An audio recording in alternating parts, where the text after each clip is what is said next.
Dikabarkan sumur minyak yang dikelola secara tradisional meledak.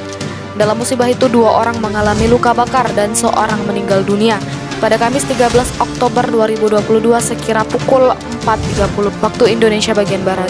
Diketahui telaga atau sumur minyak itu bekas peninggalan Asamera Oil di sekitar kawasan perkebunan sawit PT PPP, tepatnya Gampung Senebok Lapang, Kecamatan Perlak Timur, Aceh Timur, tepatnya sekitar kawasan perkebunan sawit PT PPP.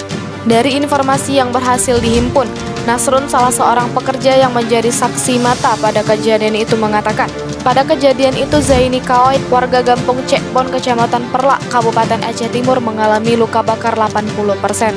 Selanjutnya M. Amin, warga Gampung Blang Barom, Kecamatan Ranto Perlak, Kabupaten Aceh Timur, mengalami luka bakar 90%. Seorang lagi atas nama David, warga Gampung Bukit Semat, Kecamatan Sungai Raya, Kabupaten Aceh Timur, meninggal dunia pada musibah itu. Menurut keterangan Nasrun, saat sedang mengerjakan pengeboran, tiba-tiba mesin kompresor mati dan para pekerja memperbaikinya.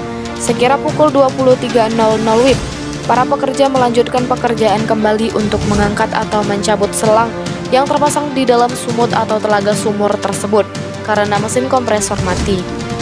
Saat pekerja melakukan pencabutan selang disertai dengan keluarnya gas dari dalam sumur, dan seketika itu terdengar ledakan dan menimbulkan api. Langsung para pekerja melarikan diri.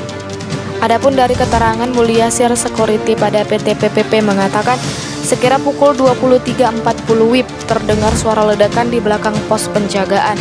Mulyasir bersama rekannya keluar dari pos penjagaan dan melihat asap dan disertai oleh api dengan ketinggian kurang lebih 20 meter ke atas.